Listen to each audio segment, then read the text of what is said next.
जीवन के एक सिद्धांत को बहुत अच्छे से समझो। सिद्धांत को कि हम जो कुछ भी छोड़ते हैं हमको वापस वो चीज़ मिलती है। जो भी चीज़ हम छोड़ेंगे, मान लो हम हाथ से ज़मीन में आम का बीज छोड़े तो क्या मिलेगा? ढेर सारा, एक का कई गुना मिलेगा ना। बहुत ध्यान से सुनना। बादाम नहीं मिलेगा। हमने आम का बीज छोड़ा और ये कामना करने लग गए मुझे बादाम नहीं मिल रही है, बादाम नहीं मिल रही है, और परेशान हो रहे हैं, तो ये उस परेशानी को कोई हल नहीं कर सकता, क्योंकि व्यर्थ ही परेशान हो रहे हो आप पहले ये देखो कि आपने बीज कौन सा छोड़ा है। जो आप छोड़ते हो वो वापस आता है। ये प्रकृति का, संसार का, भगवान का, चाहे जो कह लो, सिस्टम है, नियम है। ये सिस्टम है, उससे कोई बाहर नहीं जा सकता। तो ये तन के द्वारा आपने जो ये छोड़ा, वैसे ही मन के द्वारा जो आप छोड़ रहे हो, मन के द्वारा क्या छोड़ रहे हो? आप घृणा छोड़ रहे हो। मान लो एक व्यक्ति दूसरे व्यक्ति को घृणा दे रहा है, घृणा कर रहा है, तो क्या छोड़ रहे हो आप? घृणा। तो वापस कई गुना होकर, जब एक आम का बीज से आप 10,000 आम खा सकते हो, तो फिर एक व्यक्ति से घृणा करके आप कितने व्यक्तियों का घृणा करने के लायक बन गए? हजारों व्यक्ति का। फिर आपको लगेगा यार इससे मेरा कोई लेना देना नहीं है, ये मेरे को क्यों घृणा कर रहा है, मैं तो इसको जानता भी नहीं हूँ, ये मेरे को क्यों अवॉइड कर रहा है। आप किसी एक से घृणा कर रहे हो तो आप ये मान के चलो कि 10,000 लोग आपको घृणा कर सकते हैं। तो हमको सुधार कहाँ लाना है? बोते समय हमें ध्यान रखना है कि हम क्या बो रहे हैं। ये शरीर है, ये भी एक धरती ही है। जैसे धरती में पानी भी है, हवा भी है, अग्नि भी है, सब है ना धरती में, वैसे ही इस शरीर में भी सब है। तो इस शरीर में बैठा जो व्यक्ति है उससे आप नफरत कर रहे हो, किसी से भी नफरत कर रहे हो, वो चाहे जैसा भी हो, तो आप नफरत कर रहे हो तो वापस आपको 10,000 लोग नफरत करने वाले मिल जाएंगे। आप एक से नफरत कर रहे हो तो सावधानी कहाँ बरतनी है? एक से भी नफरत नहीं करनी है, क्योंकि जैसा आप कर रहे हो वही रिटर्न में मिल रहा है। जो नफरत करे वो करता उसके प्रति क्या? उसके प्रति भी प्रेम, क्योंकि आप एक को भी नफरत करोगे तो वो वाइब्रेशन आपने दीवार में गेंद मारी तो वापस क्या सोने की वापस आएगा क्या? नहीं, जैसी गेंद मारी वही गेंद वापस आएगी आपको। ये प्रकृति का नियम है। जो चीज आप छोड़ते हो वो वापस आएगी। अब आप दुखी हो रहे हो किसी भी बात को लेकर, तो आप क्या छोड़ रहे हो? वातावरण में दुख छोड़ रहे हो। आप किसी को दुख नहीं दे रहे हो, मान लो खुद को दुखी कर रहे हो, तो वातावरण में क्या छूट रहा है? तो वो दुख कभी घटेगा? इसीलिए बाबा कहता है, बच्चे, बाबा को सुख का सागर बोलते हैं, क्योंकि बाबा अपने आप में सुखी है पूरा। वो प्रकृति को लेकर सुखी नहीं है, वो आपको लेकर सुखी नहीं है, वो सुखी है ही पूरे समय। वो अपने स्वरूप में सुखी है। वो उसको रंच मात्र भी दुख नहीं है बाबा को। क्यों? क्योंकि बाबा हर चाहिए से परे है। आप ढेर सारी चाहना रखे हो, बाबा ये थोड़ी सोच रहा है कि ये बच्ची कैसी है, वो बच्चा कैसा है, उससे कोई लेना देना नहीं है उसको। बाबा पढ़ा रहा है, मार्ग दिखा रहा है और चला जा रहा है, उनका काम भारत दिखाना है। बस। तो आप अपने जीवन को कैसे जीना शुरू करो, क्योंकि जो आप छोड़ रहे हो वो वापस रिटर्न में वही मिल रहा है। तो सावधानी कहाँ रखनी है हमको? छोड़ने में। आप दे क्या रहे हो लोगों को? जो दे रहे हो, लोग छांट बीन के पुराना कपड़ा निकालेंगे, वो देंगे, बची खुची चीज दे देंगे, जो अपने काम की नहीं है वो दे देंगे। अपनी पसंद की चीज दो, जो आपको पसंद है, जिसमें आपकी बुद्धि लगी हुई है, वो पसंद की चीज दे दो आप किसी को। आप बची खुची चीज देते हो, पुराना देते हो, जो देते हो वो आप देकर देखो। इसलिए स्वर्ण दान का महत्व है, तो चांदी के दान का महत्व है। आप खिला क्या रहे हो? आप रद्दी खिला रहे हो, आपको रद्दी ही मिलेगा। आप अपने अंदर की सोच में भी अगर आप चिंता कर रहे हो, तो वो चिंता के वाइब्रेशन चारों तरफ फैल रहे हैं, तो आपकी चिंता घटेगी नहीं। आप चिंता करोगे, चिंता घटेगी नहीं। मैं आपको अपने जीवन का बहुत सुंदर अनुभव सुना रहा हूं। मैं इतना बीमार पड़ता था, कैसी भी एक्सरसाइज कर लूं, कैसा भी भोजन कर लूं, बढ़िया से बढ़िया खा लूं, लेकिन मैं बीमारी पड़ता रहता था। फिर बाबा के संपर्क में आया, तो बाबा ने यज्ञ के वरिष्ठ महारथी के लिए एक बात बोली थी कि सब बात में तो पास हो गया अब ये, लेकिन एक बात में फेल हो गया, अपने शरीर को स्वस्थ नहीं रख पाया, तो फेल कहलाया था। मान लो आप पढ़ाई कर रहे हो स्कूल में और 4 सब्जेक्ट में पढ़ रहे हो और एक सब्जेक्ट में फेल हो गए, 4 सब्जेक्ट में आप 100 में 100 लाए हो और एक सब्जेक्ट में फेल हो गए, तो आप फेल कहलाओगे ना कि पास कहलाओगे? 3 सब्जेक्ट में आप 100 में 100 लाए हो और एक सब्जेक्ट में आप फेल हो गए, तो आप फेल कहलाओगे कि पास? ये बात बाबा की मुझे बुद्धि में ऐसी भर गई।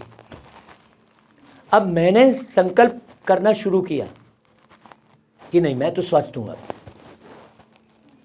और स्वस्थ रहने के तरीके, जैसे ही मैं स्वस्थ हूं ये मैंने सोचना शुरू किया और अपने स्वस्थ का अर्थ समझा। स्वस्थ मतलब स्व में स्थित रहना, स्वधन स्थ, स्व में स्थित रहना। स्व में कौन? मैं कौन? आत्मा। मैं शरीर नहीं। बस जैसे ही मैं शरीर नहीं हूं ये मैं स्मृति में लाया, तो मुझसे शक्तिशाली वाइब्रेशन पूरे शरीर को मिलना शुरू हो गए, क्योंकि शरीर को शक्ति किधर से मिल रही है? मुझ आत्मा से ही मिल रही है। अगर मैं आत्मा कमजोर हो रहा हूं किसी भी कारण से, नाती पोती बेटा पति जमाने भर का मैं कचरा डाल के रखा हूं, तो उससे आप स्वयं कमजोर हो रहे हो। आप इसको अच्छे से समझो। तो जब मैं शक्तिशाली हूं, ये मैं निरंतर ये महसूस करूं, इसको संकल्प चलाने की जरूरत नहीं है कि मैं शक्तिशाली आत्मा हूं, मैं शांत आत्मा हूं, ये बोलने की जरूरत या सोचने की जरूरत नहीं है। आपको वो फील करना है, महसूस करना है। जब आप ये महसूस करना शुरू करते हो तो वाइब्रेशन में क्या फैलता है? शक्ति ही फैलती है। तो जो आप छोड़ते हो वापस रिटर्न में कई गुना मिलती है। तो आप शक्ति की महसूसता करते हो। जैसे चिंता आप कर रहे हो, दुख हो रहे हो, है ना, तो आप दुखी में कोई विचार थोड़ी चला रहे हो, विचार थोड़ी चला रहे हो, बस दुखी हो रहे हो। कोई विचार चला के दुखी हो रहे हो क्या? नहीं, बस दुखी हो रहे हो। तो क्या हो रहा है? आप केवल दुखी हो रहे हो। तो जैसे ही कोई व्यक्ति आ रहा है तो उसको महसूस हो रहा है, यानी ये दुखी दिखाई दे रही है। आप बाहर से भले मुस्कुराते रहो, बहुत लोग तो मालूम, मैं किसी को कैसे जान जाता हूँ, या देखो ये तुम ऐसा कर रहे हो, तो मैं बड़ा ज्योतिषी वाली बात नहीं है, मैं ज्योति को देखता हूँ। तो आप दुखी हो, भले बाहर से मुस्कुरा रहे हो, लेकिन आप अंदर से दुखी हो तो वाइब्रेशन फैलता है, तो आपका घाटा है उसमें, क्योंकि आप दुख के वाइब्रेशन फैला रहे हो। तो 10,000 गुना आपको दुख वापस मिलने वाला है, वो कभी दुख खत्म नहीं होने वाला है। इस चीज़ को बहुत अच्छे से समझ लो। इसलिए ना तो किसी को दुख देना है, ना अपने आप को दुखी करना है, ये पक्का कर लो। इस ड्रामे के राज को अच्छे से समझो। यहाँ दुख नाम की कोई चीज़ ही नहीं है। भाई सूर्य डूब गया तो दुखी होंगे क्या हम? अरे यार सूर्य डूब गया भाई, ऐसे दुखी होंगे क्या? सूर्य डूब जाता है तो हम क्या सुखी होते हैं? चलो यार रात हो गई, अंधेरा, चलो आप सोएंगे आराम से, बढ़िया इत्मीनान से, सुखी होते हैं ना। ऐसा ही आपके जीवन में यदि अंधेरा आ गया तो दुखी होंगे कि सुखी होंगे? सोचो। सूर्य डूबता है तो रोते हो क्या?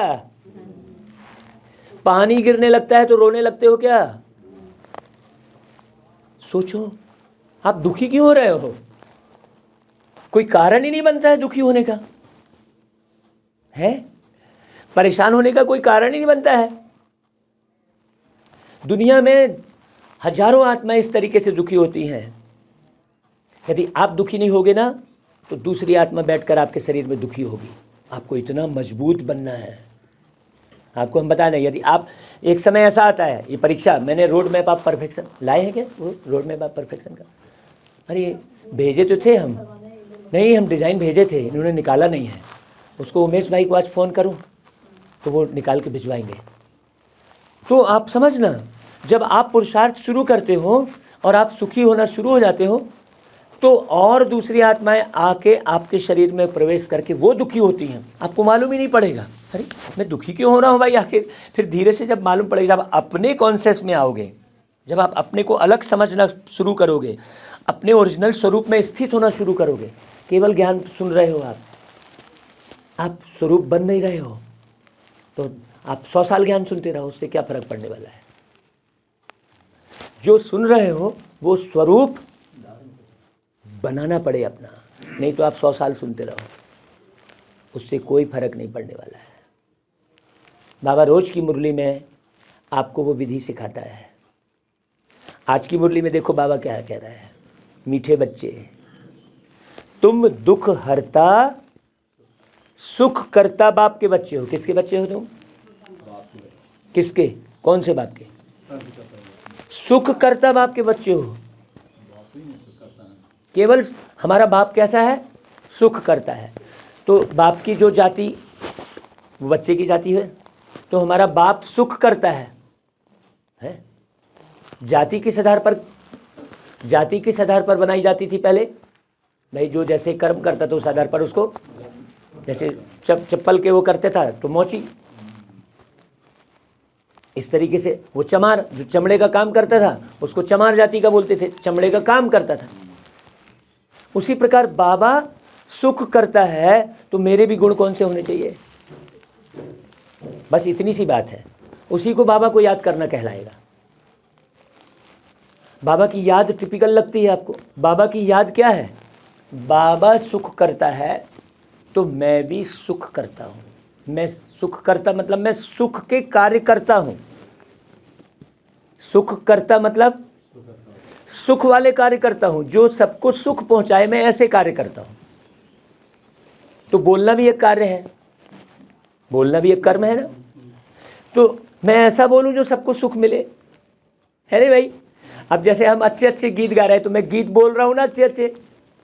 पंजाब में गया था तो बोले बोलो, मैं बोले बोलो क्या बोल रहे हैं भाई? पंजाब में ऐसा बोलते, गीत बोलो, गीत गाओ नहीं बोलते पंजाब में। तो शुरू में तो मेरे को समझ में नहीं आया ये बोलो क्या बोल रहे हैं, तो फिर बाद में धीरे समझ में नहीं, ये गीत गाने को बोलना कहते हैं। सोचो, तो हम अच्छे अच्छे गीत बना रहे हैं, रात में जाग के वो बनेंगे ही बनेंगे ना, वो ऑटोमेटिक अंदर से निकलेगा। प्रेम का कोई गीत बनाया नहीं जाता है, प्रेम का गीत बन जाता है। जब प्रेम उत्पन्न होता है अंदर में तो ऑटोमेटिक गीत, आप करके देख लो, आपके अंदर से गीत नहीं निकलेगा तो बोलना गीता माता गीतकार बन जाएगी, नाम ही गीता माता है। आप देखो, आप प्रेम को बढ़ाओ जरा, सर्व के प्रति प्रेम बढ़ाओ जरा, देखना कैसे गीत निकलेगा। ऐसे ऑटोमेटिक हजारों गीत बन गए। अब मैंने थोड़ी रचे कोई, वो प्रेम की अवस्था से बन गए, मैंने नहीं बनाए। वहां पर भी मैंपन नहीं, अवस्था से आपका जीवन, अवस्था से व्यवस्था अच्छी बनेगी। आप अगर घर में सफाई नहीं रख रहे हो, मतलब आपकी अवस्था खराब है। आप चाहे कितना भी ज्ञान बगारो, मतलब आपकी अवस्था खराब है, क्योंकि आपकी व्यवस्था सही नहीं दिख रही है। इसका मतलब कहीं ना कहीं सूक्ष्म में आपकी अवस्था खराब है। आपके घर हम आए, हमने देखा अव्यवस्थित है, बस हम वो घर की कंडीशन देख के समझ जाएंगे कि ये आत्मा क्या क्या यहां हुआ है। हम एक जगह पे गए थे, 6 महीने पहले वहां धम्मचक्र हुआ था, खूब हंगामा हुआ था। कोई आकर वहां पर, तो वो मालूम क्या होता है कि जैसे कहते हैं ना कि एक बार क्रोध किया, एक बार आपने क्रोध किया तो हमारे शरीर की 1000 बूंद खून की जल जाती है। सोचो, एक बार क्रोध किया तो भरे घड़े भी सूख जाते हैं। ये बाबा ने उदाहरण दिया था। तो वाइब्रेशन रहता है। तो हम जैसे ही उसके घर में गए थे, हमने बता दिया था, क्यों भाई, कि क्यों भाई यहाँ पर 5-6 महीने पहले खूब लड़ाई हुई है क्या, खूब झगड़ा हुआ है क्या? बोले आपको कैसे मालूम? देखो, जब आप अपनी शांत अवस्था बनाते हो ना, तो सब कुछ कैच कर लेते हो। आपके पास इतनी ज्यादा पावर है जो सूर्य में वो पावर नहीं है। पता है आपको?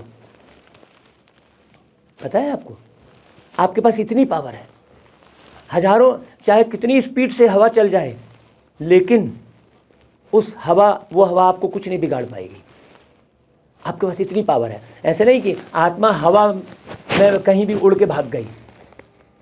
आपके पास अपनी उड़ने की क्षमता है, जो हवा से उस पार जाकर भी आप उड़ लेते हो। आप उस स्वरूप को समझो। हवा की जरूरत आपको नहीं है, पानी की जरूरत आपको नहीं है, भोजन की जरूरत आपको नहीं है। किसको जरूरत है? ये सब शरीर को जरूरत है। आप इसको समझो अच्छे से। स्वाद में मत फंसो। स्वाद का मतलब स्वयं की याद, स्वाधन याद, स्वाद। तो अब ये बाबा जो मुरली में कह रहा है कि बच्चे तुम सुख करता बाप के बच्चे हो, ये बुद्धि में भर लो आप अच्छे से। तुम्हें मनसा वाचा कर्मणा किसी को भी दुख नहीं देना है। किसी को मैं कौन आ गया? आप खुद भी आ गए भाई। वो किसी में आप भी तो हो। किसी को भी दुख नहीं देना है, मतलब स्वयं को भी दुख नहीं देना है, स्वयं भी दुखी नहीं होना है। सबको सुख दो, मतलब स्वयं को भी सुख दो। सुख दो और सुख लो। ठीक है, पक्का करो। अब आज फाइनल, दूसरी बार ये लाइन नहीं आएगी पूरी मुरली में कभी तो चलेगा। पक्का? पक्का कर रहे हैं साहब? प्रश्न, तुम बच्चे मनुष्य से देवता बनते हो, इसलिए भाई मनुष्य से देवता बनने वाली विद्यालय पढ़ रहे हो ना, बनते हो, ये पक्का हुआ है कि नहीं? तो तुम बच्चे मनुष्य से देवता बनते हो, इसलिए तुम्हारी मुख्य धारणा क्या होनी चाहिए? क्या होनी चाहिए? तुम्हारे मुख से जो भी बोल निकले, वह एक एक बोल मनुष्यों को हीरे जैसा बना दे ना। तुम्हें बहुत मीठा बनना है, सबको सुख देना है, किसी को भी दुख देने का ख्याल भी ना आए। तुम अभी ऐसी सतयुगी स्वर्ग की दुनिया में जाते हो जहां सदा सुख ही सुख है। आप ये थोड़ा सा धीरज रखो ना भाई। कौन सी दुनिया में जा रहे हो? सुख की दुनिया में। बस यहाँ चुप रहो, चुप रहो।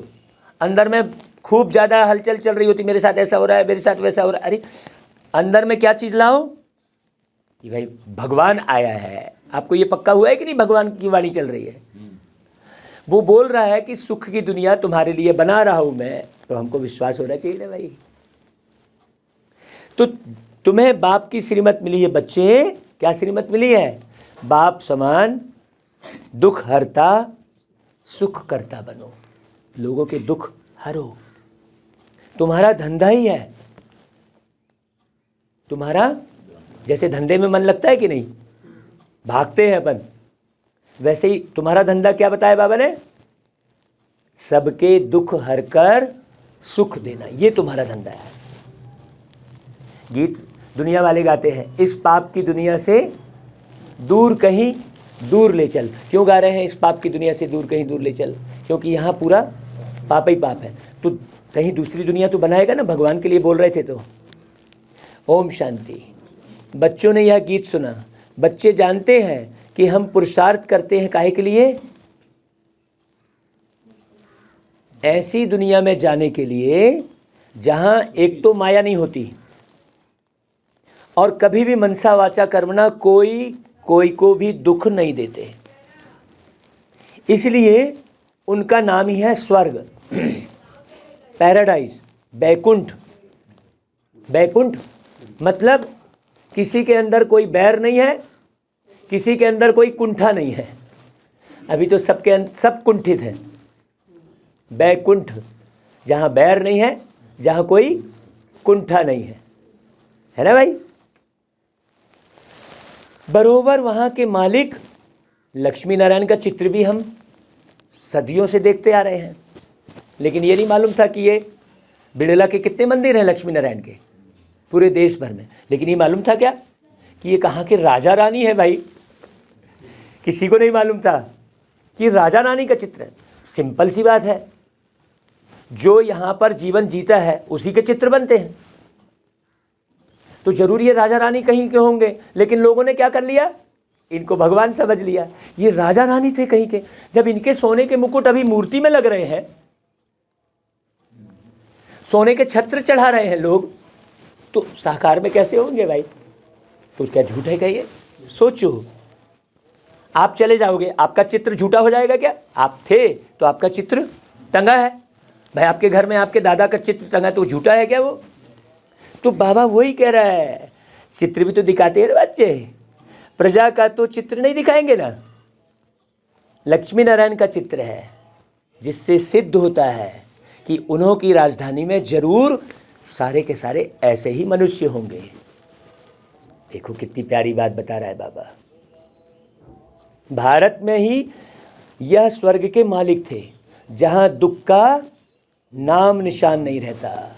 मनसा वाचा कर्मणा कोई भी किसी को दुख नहीं देते हैं। बाप भी कभी किसको दुख नहीं देते हैं। अब दुनिया वालों ने क्या कह दिया, मारने वाला है भगवान, बच्चा ऐसा कह दिया। अरे वो मारेगा काहे को भाई? जो मारेगा उसको कोई पूछेगा क्या? गलत गलत गीत गा रहे हैं। और फिर क्या गीत फेमस हो जा रहा है, वो पता ही नहीं है किसी को। तू ही बिगाड़े तू ही संवारे इस जग के सारे। अरे बताओ, मनुष्य खुद बिगाड़ रहा है और दोष किसको लगा रहा है? गलत गलत गीत सुनेंगे तो कहाँ से ज्ञान आएगा? सोचो ना। दिनेश भाई नाम है ना आपका? रमेश, हाँ देखो अच्छे से विचार करना रमेश भाई। तो बाप बैठ तुम बच्चों को पढ़ाते हैं कि बच्चे वहाँ मनसा वाचा कर्मणा सब एक दो को सुख देने वाले हैं। तो संस्कार कहाँ से भरना पड़े? यहीं से भरना पड़े ना भाई। परमपिता परमात्मा के सिवाय कोई भी स्वर्ग का मालिक बना ही नहीं सकता। बना सकता है क्या? इस संसार को कोई अब बचा सकता है क्या? कोई नेता, कोई साधु संत दिख रहा है क्या? कोई एक भी कोई नज़र आ रहा है? तो निश्चित रूप से जो नज़र नहीं आता है वही सुधारेगा। जो नज़र आ रहा है वो तो एक भी नहीं दिख रहा है। तो फिर हमें जो नज़र नहीं आता है उससे बुद्धि लगाना है। समझ में आए बहुत अच्छे से? यहाँ भी देखो साइंस से क्या क्या बनता रहता है। एरोप्लेन, मोटरें, महल आदि कैसे बन जाते हैं। वहाँ भी साइंस सारी काम में आती है। ऐसे नहीं ज़मीन में कोई बैकुंठ निकल आएगा ज़मीन से, है? जैसे दिखाते हैं द्वारिका समुद्र के नीचे चली गई। जो समुद्र के नीचे जाएगी वह तो गलकर ख़त्म हो जाएगी ना भाई, फिर कहाँ से निकलेगी? नए सिर सब कुछ बनना है। तो बाप से जबकि हम बादशाही प्राप्त कर रहे हैं तो मनसा वाचा कर्मणा किसके प्रति बुद्धि में दुख देने का ख्याल भी नहीं आना चाहिए। किसी की यदि आप हंसी उड़ा रहे हो तो भी दुख देना कहलाएगा। आप देखो कहीं हंसी तो नहीं उड़ा रहे हो, आप इतने ज्ञानी और इतने योगी तो नहीं हो गए कि आप दूसरे को हंसी भी उड़ाना शुरू कर दिए। बहुत बारीक बात है, बाबा ने बहुत अच्छी अच्छी बात पढ़ाई है।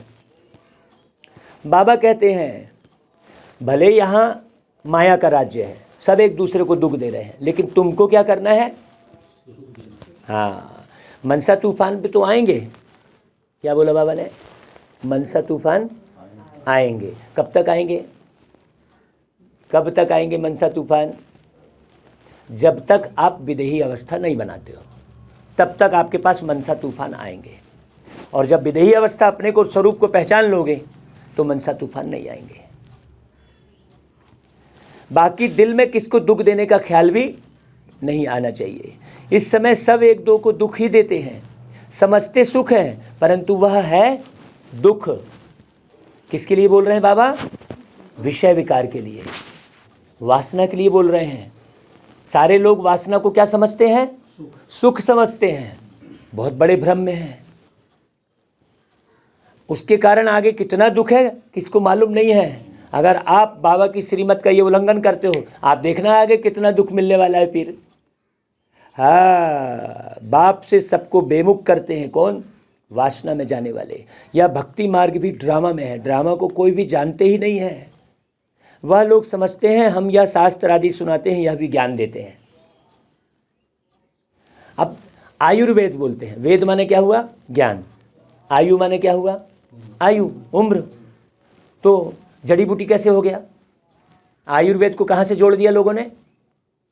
जड़ी बूटियों से, जड़ी बूटी से जोड़ दिया। जबकि आयुर्वेद का अर्थ क्या हुआ? आयु बढ़ाने वाला ज्ञान, ना कि जड़ी बूटी। अभी तक आप आयुर्वेद को क्या समझ रहे थे? दवाई ही समझ रहे थे। आज आपको क्या सुनने समझने मिला? एकदम एक्यूरेट। तो ये मुरली क्या है? आयुर्वेद है। मुरली में सारा अथर्ववेद, यजुर्वेद, सामवेद, ये माने जितने भी है ना वेद, वो सब वेद मुरली में है। आपको बता दूं, आप समझो, जब आपको मालूम पड़ेगा। बाबा कहता है ये जब तब आदि करने से मनुष्य मुक्ति, जीवन मुक्ति को पा ही नहीं सकते। वो ये समझ रहे हैं कि जब तब से पालेंगे। अनेक प्रकार के रास्ते बताते हैं, भटकाते हैं। कहेंगे बहुत समय से भक्ति करते आए हैं, तब तो भगवान आया है। हम भी कहते हैं भक्ति का जब अंत होता है तब भगवान को आना होता है, जब भक्ति भी पूरी खत्म हो जाती है। अब कहाँ कर रहे हैं भक्ति लोग? मंदिर जाना बंद हो गया, वो भी बंद हो गया। अब आप देखो, आप मंदिर में जो घंटा बजाने वाला भी नहीं है, वो इलेक्ट्रिक वाला। सृष्टि बहन ने देखा है कि नहीं मालूम? क्यों बहन, देखा है आपने? मंदिर में मालूम कैसा होता है? वो एक बटन दबाया तो उसमें वो ढोलक भी बजती है एक साथ, तो खंजनी भी बजती है, बजाने वाला कोई है ही नहीं। एक भी, वो पंडित अकेला ही रहेगा, बस कोई रहता ही नहीं मंदिर में।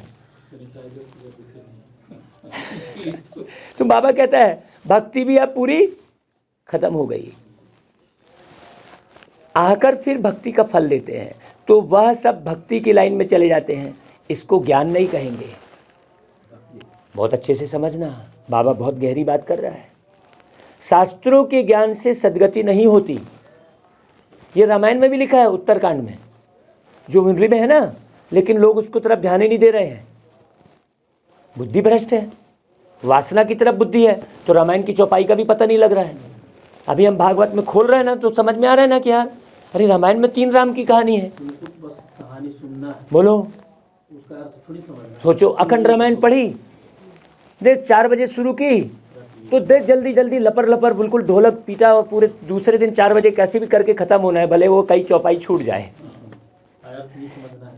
कॉन्ट्रैक्ट दे देंगे और सो गए अपने घर में जाके। और रामायण, अखंड रामायण करने वाले को ठेका दे देंगे, भाई तू पढ़ लेना। अब बताओ भला कितनी विकृति है। शास्त्रों के ज्ञान से सद्गति होती ही नहीं है। सृष्टि के आदि मध्य अंत का ज्ञान तो उन्हों को है ही नहीं। तो आप किसकी सुन रहे हो भाई? किसकी सुनकर आप घर में बैठ जा रहे हो? मुरली सुनने नहीं आ रहे हो? आपको तो ये प्रयास करना चाहिए, आपको ऐसा बनना चाहिए कि आज आप अकेले सुन रहे हो, कल 10 आप खींच कर लाओ। आज देखो उसी प्रयास के चलते हम सारा देश घूम रहे हैं, न जाने कितने बच्चे तैयार हो रहे हैं। हर जगह सोचो, बाबा कहता है यह तुम जानते हो प्राचीन योग और योग से भारत स्वर्ग बना था, सो जरूर भगवान ही सिखलाएगा। मनुष्य तो राजयोग सिखला न सके। भगवान ने जो सहज राजयोग सिखलाया उनका बाद में फिर शास्त्र बनाया है। यहाँ तो भगवान खुद बैठ नॉलेज समझा रहे हैं। गीता में सिर्फ एक भूल की है, क्या कर दिया है? नाम बदली कर दिया है और समय भी दूसरा लिख दिया है। अब भगवान प्यारे शिव बाबा को कृष्ण का नाम या कृष्ण भगवान नहीं है, ये क्यों कहते हैं? क्या बाबा को, शिव बाबा को अपना नाम प्यारा है क्या, कि वो कृष्ण के नाम से कोई उनको नफरत है? क्योंकि जब आप कृष्ण का नाम लेते हो तो एक शरीर ही याद आता है ना आपको, तो आप विदेही बन ही नहीं पा रहे हो। इसलिए बाबा कहता है कि गीता का ज्ञान दाता मैं निराकार परमात्मा शिव हूं और वो सब कृष्ण कृष्ण बोल रहे हैं, तो कृष्ण नहीं है ना। क्लियर हो रहा है ना पूरा? तो तुम जानते हो अभी भगवान हमको ज्ञान और राजयोग सिखला रहे हैं। सृष्टि के आदि मध्य अंत का ज्ञान और कोई शास्त्र में है ही नहीं। कल्प की आयु भी लंबी चौड़ी कर दी है। वो सतयुग कितने हजार साल, और वो बोलते हैं सतयुग में भी जो है इसने इसको मारा, उसने उसको पीटा। सतयुग में कौन मारेगा पीटेगा भाई किसी को? सोचने की बात, उन्हें ज्ञान ही नहीं है। मनुष्य तो वही शास्त्र पढ़ते रहते हैं। बाप ने समझाया है यह सृष्टि रूपी झाड़ है, समझना झाड़ को, है ना। झाड़ में बाबा विस्तार कर रहा है बहुत अच्छे से। झाड़ में पहले थोड़े पत्ते, फिर बढ़ते जाते हैं कि नहीं? कितना इशारा, कितना गहरा इशारा समझा रहा है बाबा। भिन्न भिन्न धर्म के पत्ते दिखाए जाते हैं। वास्तव में यह जो भी वेद शास्त्र हैं वह सब भगवत गीता के क्या हैं? पत्ते हैं। अभी सुन लो भाई बहुत अच्छे से। अर्थात उनसे निकले हुए सब शास्त्र हैं। अब पत्ते में बीज की क्षमता तो नहीं होगी ना भाई। बाबा ये पढ़ा रहा है, क्या बोल रहा है? ये जो वेद शास्त्र हैं वो पत्ते हैं। पत्ते से फिर कोई झाड़ बनेगा क्या? झाड़ किससे बनेगा? बीज से। और ये वेद शास्त्र क्या है? पत्ते हैं। तो इसमें तो कोई ताकत रहेगी नहीं भाई। ताकत रहेगी बीज रूप परमात्मा में। समझना, वास्तव में तुम देखते हो बरोबर नए झाड़ की स्थापना होती है। तूफान आदि में कोई तो झट मुरझा जाते हैं, गिर पड़ते हैं। तुम जानते हो अभी हमारे देवी झाड़ का फाउंडेशन लग रहा है, और जो धर्म स्थापक हैं वह यह नहीं जानते कि हम क्रिश्चियन धर्म का अथवा फलाने धर्म का फाउंडेशन लगाते हैं। ये नहीं मालूम है किसी को। पीछे समझ में आता है कि फलाने ने यह फाउंडेशन लगाया। हाँ, बड़ी गहरी बात बता रहे बाबा। यहाँ तो भाई क्या करना है? यहाँ क्या बात कर रहे बाबा? यहाँ तो तुमको कांटों को फूल बनाना होता है। तुम जानते हो हमको तो देवता बनना है, सबको सुख देना है।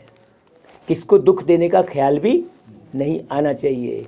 एक एक अक्षर मुख से ऐसा निकले जो मनुष्य को हीरे जैसा बना दे। बाप भी हमको ज्ञान सुनाते हैं, जिसको धारण करते करते हम धीरे धीरे करके फिर क्या बन जाते हैं? हीरे जैसा बन जाते हैं। वास्तव में टीचर किसको दुख क्यों देवे भाई?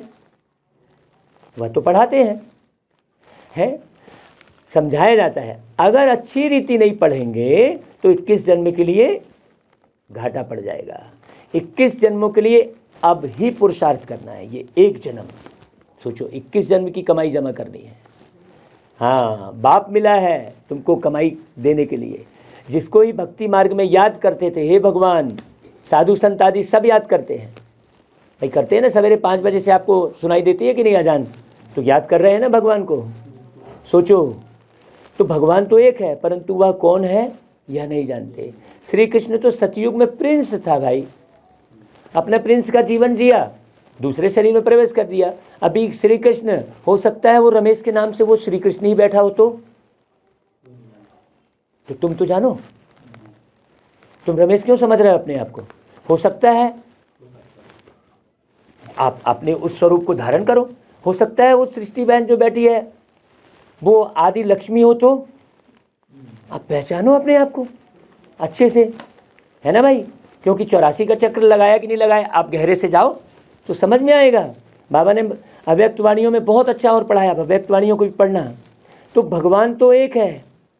बाबा कहते हैं श्री कृष्ण प्रिंस था, तो उनको तो ऐसे कोई नहीं कहेंगे कि वह सर्व का दुख हरता सुख करता है?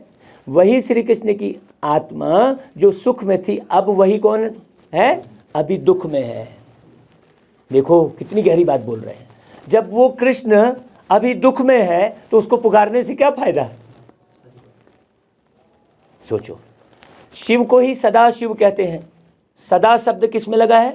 शिव में। सदा कृष्ण नहीं बोलते, सदा राम नहीं बोलते, सदा हजरत मोहम्मद पैगंबर नहीं बोलते, सदा ईसा मसीह नहीं बोलते, क्योंकि वो सदा ईसा मसीह रहता ही नहीं वो आत्मा। क्लियर हो रहा है बच्चे? हाँ, बहुत ध्यान से सुनना। तो बाबा कहता है वह तो दुख से न्यारा है, उनको मनुष्य का तन है नहीं। किनको? शिव बाबा को। बाप जो स्थापना करते हैं वहां सुख ही सुख है। बाबा ऐसी दुनिया बना रहे हैं। तब गाया जाता है दुख हरता सुख करता। तुम जानते हो हम रावण के राज्य में आधा कल्प दुखी थे। अल्पकाल का सुख रहता है, बाकी तो पूरा दुख ही दुख है, जिसको सन्यासी लोग काग बिष्टा समान सुख कहते हैं। काग माने कौवा, बिष्टा यानी जो वो गंदगी करता है उसको बिष्टा बोलते हैं। अब सोचो, कौवा काला होता है, काग बिष्टा का मतलब काम विकार जो है काला करता है आपको, और आप उसको सुख समझते हो। देखो सन्यासियों ने काग बिष्टा कहा है, माने कौवे की गंदगी है, वो कालापन है, क्योंकि विकार से पैदा होते हैं ना। लेकिन कोई पवित्र प्रवृत्ति मार्ग भी होगा जहाँ कोई भी विकार नहीं होगा। ऐसा तो होगा ना भाई। दिखा रहे हैं भाई, इनकी पूजा हो रही है, लक्ष्मी नारायण की जोड़े से पूजा हो रही है। बरोबर वह सतयुग में था, उसका नाम ही है स्वर्ग। वह है पवित्र मार्ग, स्वर्ग। अभी सब केवल सुन रहे हो कि समझ भी रहे हो कि धारण भी कर रहे हो? हाँ, केवल सुनोगे ना तो बोर हो जाओगे, लंबी लगेगी फिर मुरली। और यदि आप उसको समझते हुए लोगे तो आपको आनंद आएगा, फिर लगेगा मुरली जल्दी समाप्त मत हो, फिर ऐसा लगेगा। बाबा कहता है वह है पवित्र मार्ग, स्वर्ग। फिर पतित बनते हैं तो उनको कहा जाता है नर्क। मतलब नर्क कब कहा जाता है? जब पतित बनते हैं। फिर स्वर्ग कब कहना शुरू कर देंगे हम? जब हम पूरे पवित्र होंगे। तो वह है भ्रष्टाचारी मार्ग। यह दुख सुख का खेल बना हुआ है। मनुष्यों को अभी अभी सुख, अभी अभी दुख। उनको यह मालूम ही नहीं है कि स्वर्ग में सदा सुख होता है, दुख का नाम निशान भी नहीं रहता। यहाँ फिर सुख का नाम निशान भी नहीं है। मतलब जिसको तुम सुख समझ रहे हो वो बहुत बड़ा भ्रम है। विकार में जाना यह तो दुख ही है ना भाई। तब तो सन्यासी भी सन्यास करते हैं,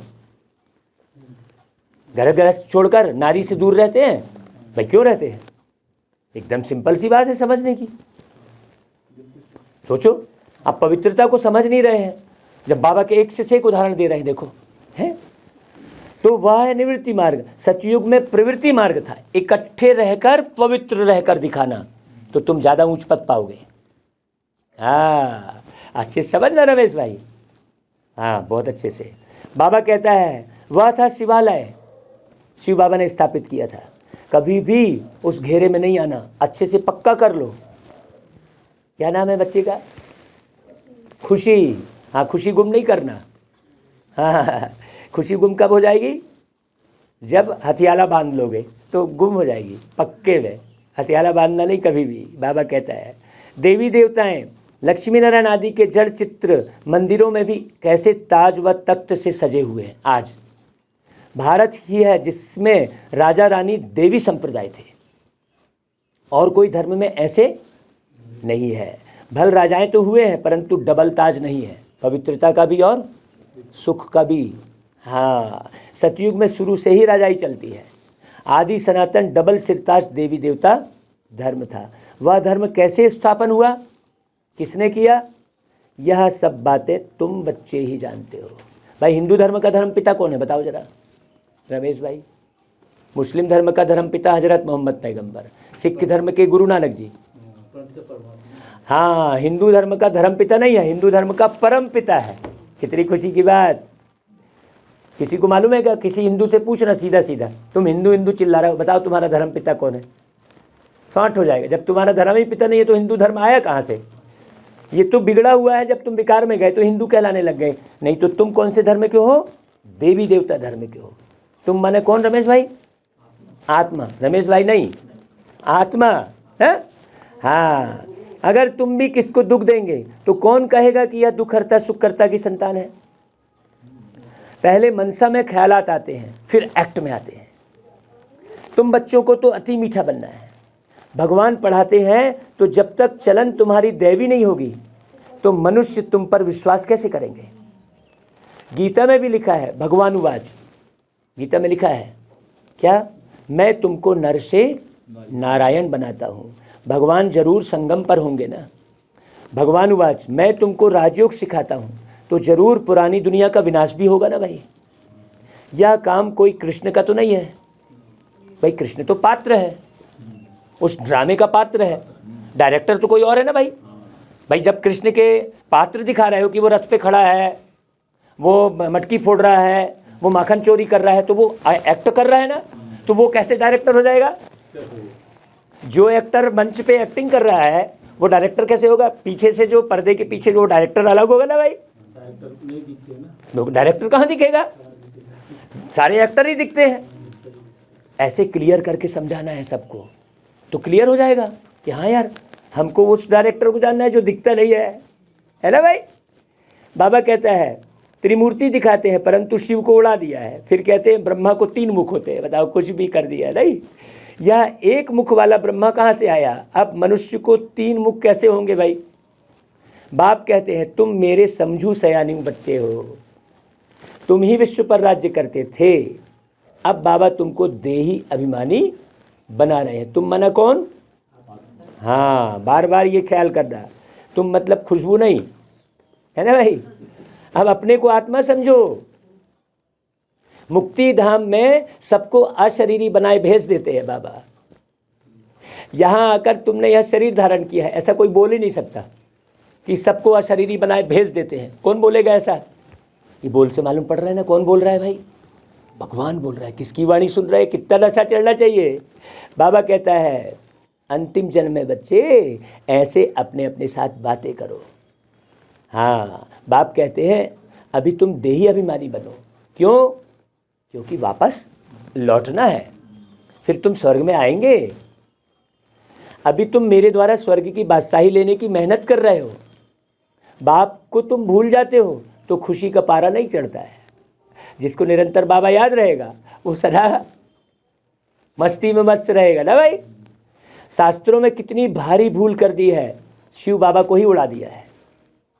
पूजा करते भी कह देते हैं नाम रूप से न्यारा है। अरे तब पूजा किसकी करते हो भाई? जब वो नाम रूप से न्यारा है तो फिर पूजा किसकी करते हो?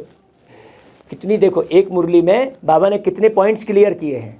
आप आराम से एक मुरली सुनकर लोगों को सुंदर ज्ञान सुना सकते हो, समझा सकते हो अच्छे से। बाबा कहता है, कहते भी हो आत्मा भ्रुकुटी के बीच रहती है, परंतु आत्मा किसकी संतान है यह नहीं जानते।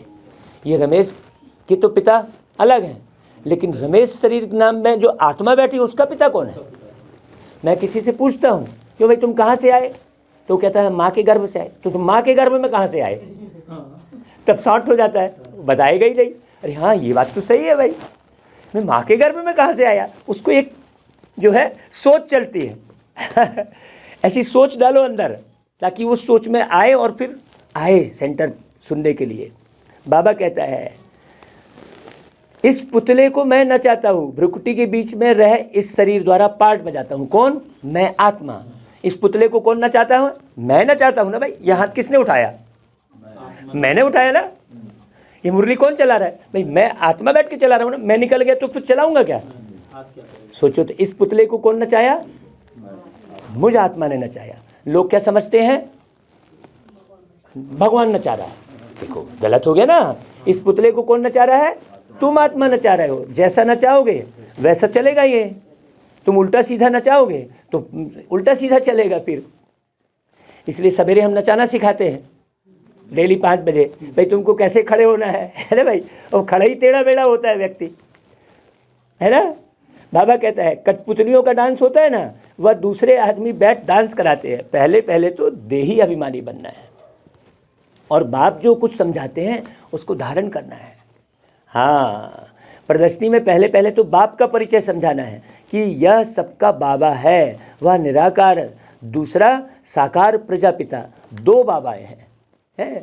तुम जानते हो लौकिक बाप भी है और पारलौकिक बाप भी है, वह हद का और वह बेहद का। अब नई रचना रच रहे हैं हम। वर्षा किससे ले रहे हैं भाई? शिव बाबा से ले रहे हैं। माध्यम कौन है? ब्रह्मा बाबा माध्यम है। ऐसी ऐसी बातें अपने साथ करके पक्का कर देना है अपने आप को, कच्चा नहीं होना है, देही अभिमानी बनना है। हम शिव बाबा के पास पढ़ने जाते हैं, जब घर से निकलो तो क्या ख्याल आए? शिव बाबा के पास हम पढ़ने जा रहे हैं, और किसी की स्मृति नहीं आए। हाँ, परमपिता परमात्मा निराकार है, साकार है प्रजापिता ब्रह्मा। तुम हो प्रजापिता ब्रह्मा के मुख वंशावली ब्राह्मण, और उस मुख से वंश कौन पैदा कर रहा है? शिव बाबा। तुमको ब्रह्मा ने अडॉप्ट किया, तुम हो गए नई रचना ब्राह्मण, क्योंकि साकार में तो ब्रह्मा है ना, तो साकार में कौन हो तुम? ब्राह्मण। वैसे और निराकार में शिव बाबा के पुत्र हो। वह है पुराने जिस्मानी ब्राह्मण, दुनिया में जो हैं वो विकार से पैदा हुए हैं, और तुम ब्राह्मण अभी जो तुम पैदा हुए वो मुख से पैदा हुए हैं। वह जिस्मानी यात्रा कराते हैं और तुम रूहानी यात्रा कराते हो। तुम बच्चे अभी श्रेष्ठ बन रहे हो। यह है ही ईश्वरी मिशन, काहे कि भ्रष्टाचारी से श्रेष्ठाचारी बनने की। मनुष्य तो बना ना सके। वास्तव में सच्ची सच्ची सदाचार समिति तुम्हारी है। तुम्हारा लीडर देखो कौन है भाई? इस सदाचार समिति का लीडर कौन है? शिव बाबा। बाप कहते हैं मैं फिर से राजयोग सिखलाने आया हूँ। यह वही संगम युग है, अभी मनुष्य से देवता बनाता हूँ। बाबा कहते हैं तुम जानते हो हम शूद्र से अभी ब्राह्मण बन रहे हैं। ब्राह्मणों की है चोटी, वो लोग चोटी दिखाते हैं ना, चोटी मतलब सबसे ऊंचते ऊंच। देवता भी बाद में आए, सेकंड नंबर कहलाएगा देवता, पहला नंबर कौन? तुम। देखो कितनी ऊंची बात। बाबा कहते हैं मैं तुमको राजयोग सिखलाने आया हूँ। यह वही संगम युग है ना। ब्रह्मा भी चोटी है। ब्रह्मा में जो प्रवेश करते हैं उनको इन आँखों से देख नहीं सकते हैं, बाकी तो सबको देखते हैं, बुद्धि से जानते हैं। निराकार बाप हमको पढ़ाते हैं। ब्रह्मा को तो ब्राह्मण यहाँ ही चाहिए ना भाई, साकार में, क्योंकि सृष्टि तो साकार बनानी है ना। सूक्ष्म वतन में तो हो ना सके ना भाई। हाँ, बातचीत करने के लिए तो शरीर चाहिए ना। एडाप्ट करते हैं। व्यक्त ब्रह्मा सो अव्यक्त बनता है। बड़ी गहरी गहरी बात, यह बड़ी समझने की बातें हैं। व्यक्त ब्रह्मा अव्यक्त बनता है। इस पर हम फिर आपको क्लास कराएंगे बढ़िया। आप 1 आध घंटे का समय दो तो मुरली के कुछ पॉइंट्स ऐसे होते हैं जिसको डिटेल में समझाना होता है। तो आप लोग समय दोगे तो बिल्कुल हम आप पूरे समय निकाल के आए हैं। ब्राह्मण बच्चे अच्छे से समझ जाएंगे तो फिर स्थापना बहुत स्पीड से होगी। बताओ आप, हम तो आपके लिए पूरा समय लेके आए हैं। अब आप समय निकालो। आपको चाय याद आ गई, रोटी बनाना याद आ गया, तो हम क्या करेंगे? है कि नहीं भाई? एक से काम नहीं चलेगा, है ना भाई? एक से काम नहीं चलेगा।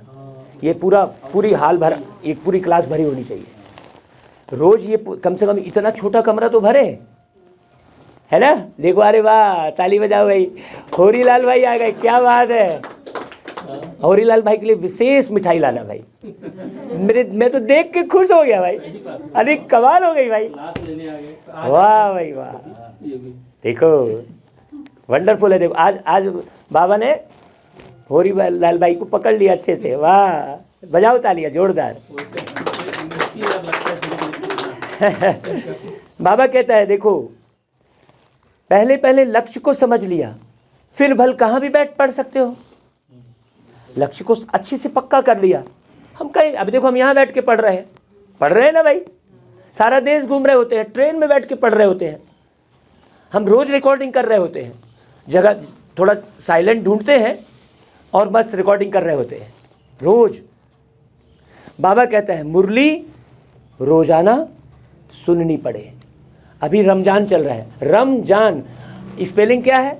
RAMJAN, माने राम को जान।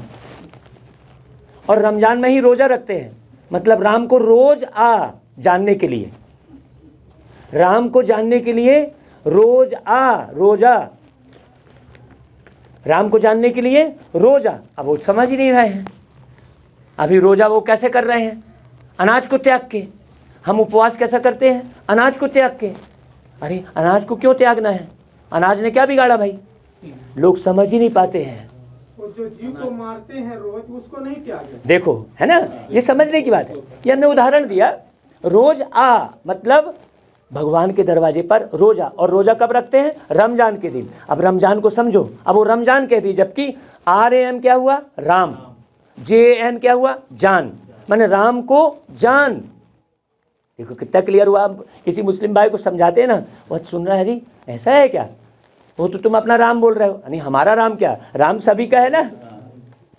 बाबा कहता है एक दिन भी मिस होने से बड़ा घाटा पड़ जाता है। अब आज खुशबू बहन बैठी है, आज कितना फायदा हुआ होगा खुशबू, है ना भाई? अब खुशबू बिखेरेगी, हाँ, अब 10 को लेकर आएगी पक्का। देखो बाबा कहता है पॉइंट्स बड़ी गोई होती है। क्यों? एक पॉइंट्स भी मिस हो गई तो आप उससे तो मिस हो गए ना भाई। हीरे रत्न निकलते हैं, कोई फर्स्ट क्लास रत्न निकला हो और मिस कर दिया तो घाटा पड़ जाए ना। रेगुलर स्टूडेंट बड़े एक्यूरेट होते हैं। हाँ, अच्छी रीति पुरुषार्थ नहीं करेंगे तो ऊंच पद पा नहीं सकेंगे। यह तो बहुत ऊंची पढ़ाई है। सरस्वती को बेंजो और कृष्ण को मुरली दी है। कल मुरली के बारे में समझा रहे थे, अभी पूरा नहीं हुआ है। वास्तव में कृष्ण को भूल से दे दी है तो ब्रह्मा के द्वारा सृष्टि की रचना ना, तो मुरली कौन रखेगा हाथ में? ब्रह्मा रखेगा ना भाई। सरस्वती को बेंजो और कृष्ण को मुरली दी। तुम जानते हो यह शिव बाबा का मुख है। कृष्ण का और सरस्वती का तो कोई भी कनेक्शन ही नहीं है, सारी मूंज कर दी है। अच्छा, मीठे मीठे सिकिलदे बच्चों प्रति माता पिता बाप दादा का याद प्यार और गुड मॉर्निंग। रूहानी बाप की रूहानी बच्चों को नमस्ते, और हम रूहानी बच्चों की रूहानी माता पिता बाप दादा को याद प्यार गुड मॉर्निंग और नमस्ते।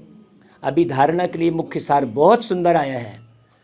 क्या सार है? देखो, मैं आत्मा इस शरीर रूपी पुतले को नचा रही हूं। भगवान नहीं नचा रहा है, मैं आत्मा बैठा हूं तो हाथ को ऐसा ऊपर कर रहा हूं। मैं आत्मा नचा रही हूं। मैं इससे अलग हूं, इस शरीर से अलग हूं। ऐसा अभ्यास करते करते देही अभिमानी बनना है।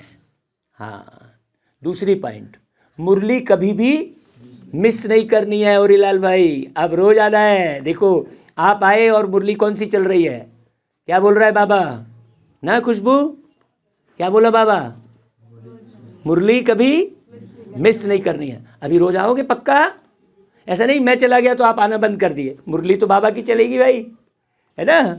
रेगुलर बनना है। पढ़ाई में बहुत बहुत एक्यूरेट रहना है, परफेक्ट। अच्छा भाई, वरदान। माया और प्रकृति की हलचल से सदा सेफ रहने वाले दिलाराम के दिल तख्त नशीन भव। माया और प्रकृति की हलचल से सदा सेफ रहने वाले दिलाराम के दिल तख्त नशीन भव। हाँ, सदा सेफ रहने का स्थान क्या है? दिलाराम बाप के यहाँ दिल तख्त। बाबा के दिल में बैठो, इधर उधर मत भागो, है भाई। सदा इसी स्मृति में रहो कि हमारा ही यह श्रेष्ठ भाग्य है जो भगवान के दिल तख्त नशीन बन गए हैं। जो परमात्मा दिल में समाया हुआ है अथवा दिल तख्त नशीन है, वह सदा सेफ है। माया व प्रकृति के तूफान उसे हिला नहीं सकते। ऐसे अचल रहने वालों का यादगार अचल घर है माउंट आबू में, चंचल घर नहीं। देखो क्या बोला बाबा ने, अचल घर। इसलिए स्मृति रहे कि हम अनेक बार अचल बने हैं और अभी भी अचल हैं ना। अचल अडोल कौन दिखाया है रामायण में? अंगद को। रावण भी नहीं हिला पाया उसके पैर को। तो रावण कौन? विषय विकार। हम भगवान की याद में रहेंगे। अंगद किसकी याद में था? भगवान की याद में, राम की याद में था ना। तो राम की याद में रहने के कारण वो, ये इस पैर की बात नहीं है, ये मन की बात है। पैर, ये पैर क्या है? ये तो शरीर अलग है, ये तो जला दिया जाएगा। समझने की बात है। अच्छा भाई, स्लोगन, ज्ञान स्वरूप प्रेम स्वरूप बनना ही शिक्षाओं को स्वरूप में लाना है। मुरली शुरू किए थे तो स्वरूप की बात ही किए थे ना, है ना। चलो भाई, ओम शांति। अभी रागिनी गीत सुनाएगी एक तो, और किसी को खुशबू सुनाएगी? किसको आता है गीत है? खुशी का नाम खुशबू पड़ गया। अच्छा, मैं खुशबू बोल दिया क्या? भाई चलो, नया नाम मिल गया आपको।